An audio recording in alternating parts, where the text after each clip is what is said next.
Restrained, sensitive, politically correct. The Damon Hayhow Podcast, a delicate contemplation of nutrition, of weight training, of body recomposition, of fitness being shitness. Welcome to the Damon Hayhow Podcast, where I foolishly shoot my mouth off with no planning or foresight or filter whatsoever. Today's topic is going to be blood tests, and I'm going to be talking, as always, from the perspective of a strength athlete slash bodybuilder. And that's quite a different perspective to your average GP and doctor. What would I know about blood testing anyway? Well, I actually happen to read hundreds and hundreds of blood tests every single year because I run a little business called Recomp Medical, which I started with the late, wonderful Dr. Laurie Williams, who was one of the most respected physicians in Melbourne and owned several private hospitals. And together we built a set of anti-aging protocols, and I built the training program to bring new consultants into the business. And anyway, the point is I read lots of blood tests, and the people that I tend to deal with are strength athletes, bodybuilders, and otherwise healthy people who are looking to be a little bit better than absolute rank mediocrity. So, this is a really important point to start with.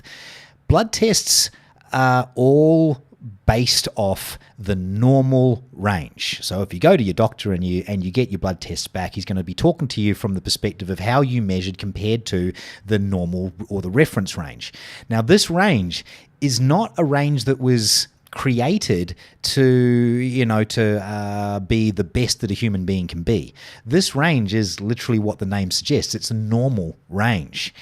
But more worrisome than that is the fact that the normal people are the people that the labs themselves happen to test. They didn't go and research a bunch of healthy people and say, well, this is what normal is. No, what they've done is they've taken the results of the people they happen to test, which means sick people if you put two and two together, and they've gone, this is what normal is.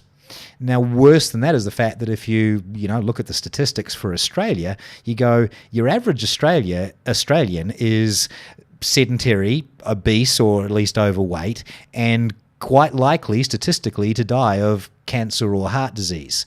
So when you go to your doctor and he says that you're not healthy, he's saying that you don't measure the same as sick people who are even more likely to die of heart disease or cancer.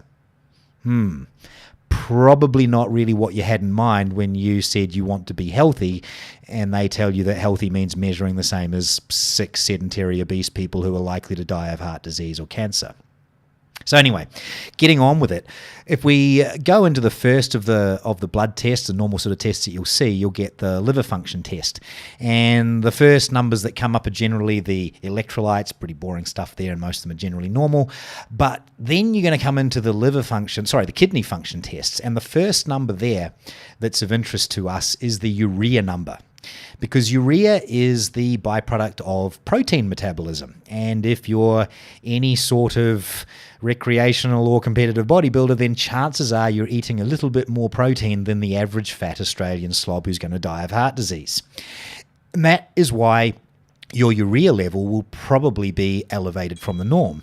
In fact, if your urea level isn't elevated from the norm, that could be an indication that you might do well with a bit more protein in your diet.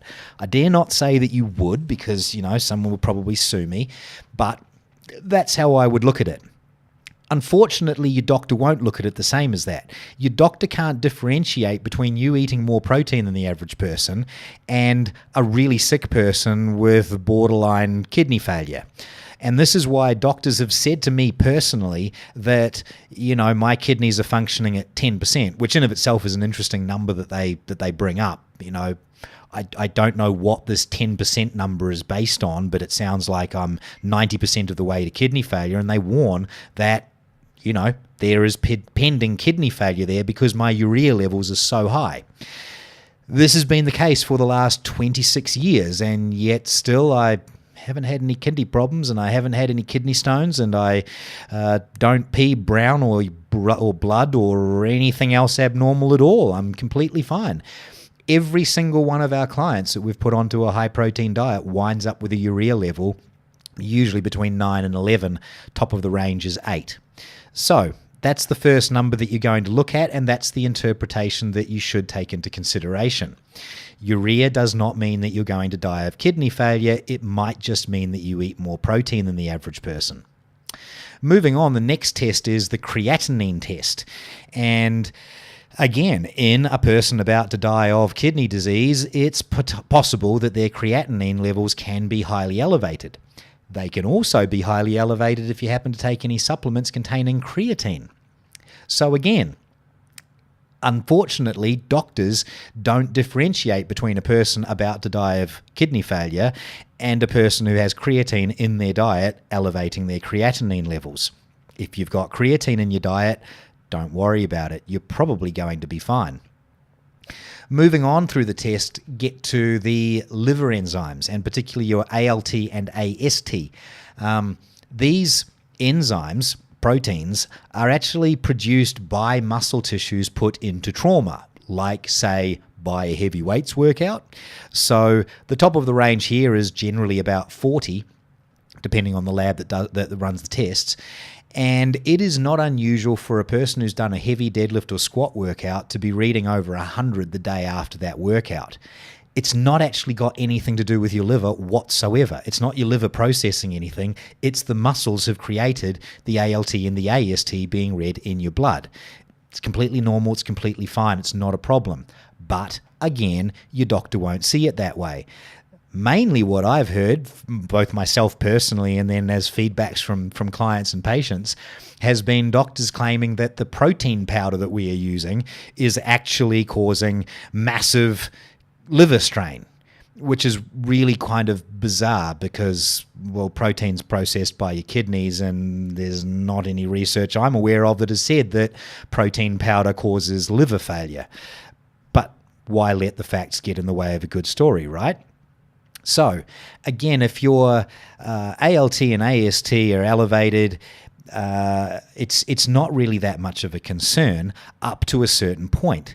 People on Nurofen and using Nurofen a few times a day for a couple of weeks for any kind of pain, it's not unusual to see their ALT and AST increase into the 300s.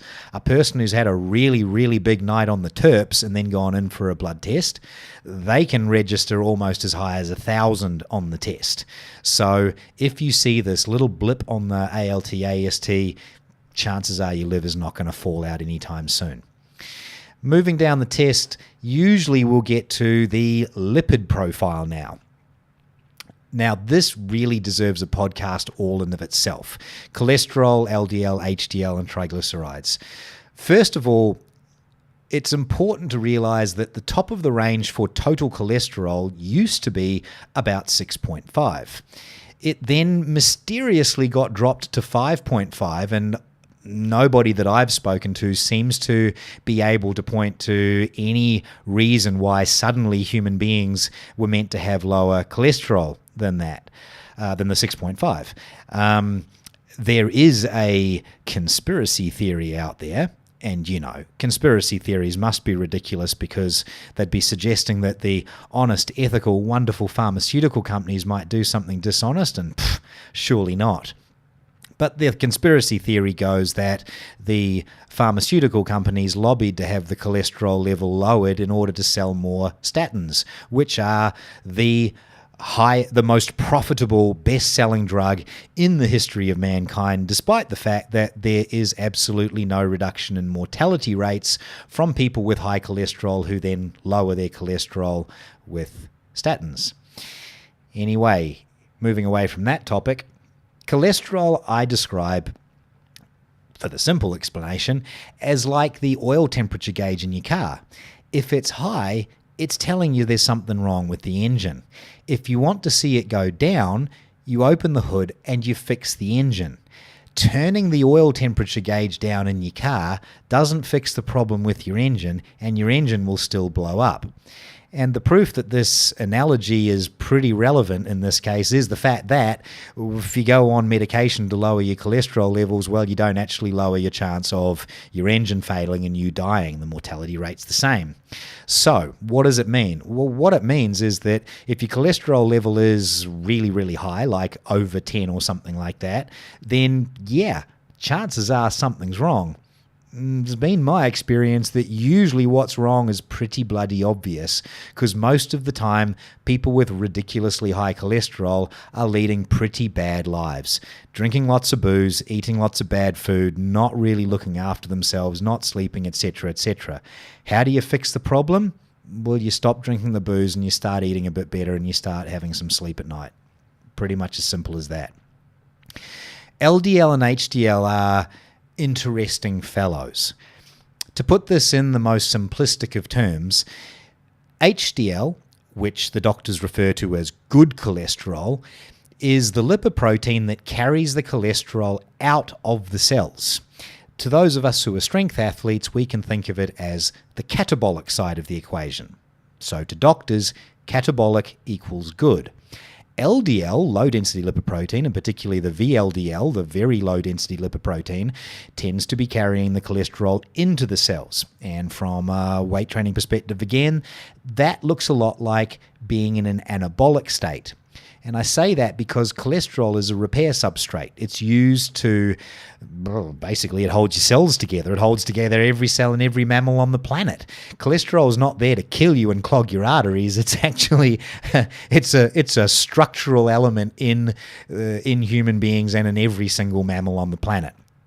So the theory goes that when an athlete takes anabolic androgenic steroids and they see the HDL go down and the LDL go up, that's indicative of heart disease, because if you were a fat sedentary slob not on steroids, you would also see HDL come down and LDL go up, and that tends to lead to heart disease.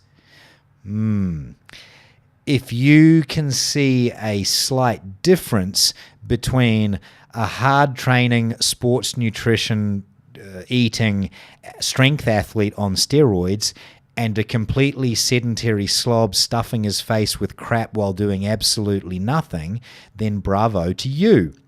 I can see the difference too. Doctors can't.